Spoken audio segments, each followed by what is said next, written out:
Today, the Borrowed Book is hosting my dear friend and fellow Christian Authors Network member, Kathi Macias. Welcome, Kathi. Let's start by telling our readers if you saw yourself becoming a writer as a child. And if not, what did you dream of being? I've never wanted to be anything except a writer. From the time I was getting ready to start kindergarten, when I discovered words, I knew I wanted to be a writer someday. When I was in high school or junior high school, I told my then boyfriend, who is now my husband, that I would be a writer someday. And so it's something I've always pursued. I've never wanted to be anything else. How long did you write before you sold your first book? I wrote for quite a while before I published my first book, but it wasn't because I was trying to publish my first book and being unable to do so. It was simply that I hadn't thought in terms of a book. I was writing articles for magazines and newsletters. I was working at a newspaper. I wrote short stories. I wrote a lot of poetry. So when I actually decided to write a book, I probably got it published within the first year or two. So I got 2 book contracts within maybe 2 years of deciding I was going to write books. Now tell us about your latest release. My newest release is People of the Book. It's set in Saudi Arabia, and it's also set in the Pacific Northwest of the United States. I have 3 young women who connect on an online chat room, one of them in the United States, 2 of them who are cousins, Muslim girls and Muslim families in Saudi Arabia, and they connect and their lives are interwoven in a way that will put them all in a place of having to make life and death decisions based on what they truly believe. Writers often put things in their books that are very personal.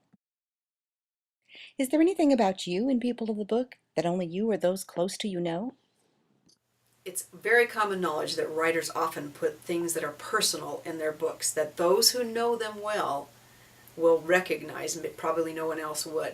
Now, I've done that for years because I've published over 30 books, and in the early days of my writing books about what I know, as they say, I wrote more locally, more personally, so there was more of me in those books than there is in my current series, which is an international series. There's very little of me in this actual book, People of the Book. My characters are nothing like me. Probably the only thing I could say that would even come close is that Sarah, the girl in the Pacific Northwest, has this passion to reach people in other cultures and other countries, and that was there in me too. Readers often talk about the hero or heroine of their story, but today I'd like to know something about your villain. Does he or she have a redeeming quality? Very often we talk about the heroes and the heroines, and in fact we even do imaginary interviews with them in blogs and that sort of thing when a new book comes out. We don't always talk about the villain per se. In People of the Book, Kareem would fit that picture.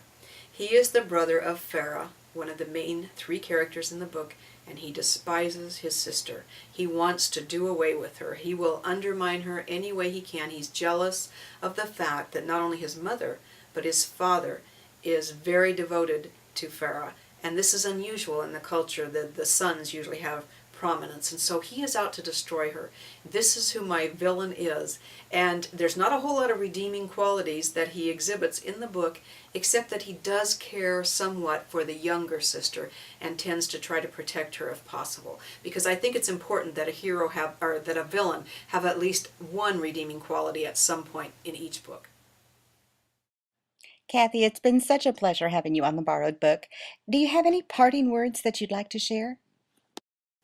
My parting words for those of you particularly who are considering at any point in time becoming a writer, I encourage you, this is true whether it's writing or anything else, pursue your personal dream. Find those parameters that describe what you're called to do, not just writing, but what is it you want to write? What has God birthed in your heart to share with other people? Don't jump on someone else's bandwagon. I've tried to do that, and what I found out was the bandwagon was already overloaded and the wheels were coming off.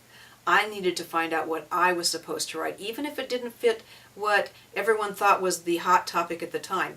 The topic will change. By the time you pursue this bandwagon that's zipping by that's overloaded right now, it'll be passé and something else will be there. So either put your ear to the ground and find out what's coming, not what's already there, or just simply pursue the passion that belongs to you.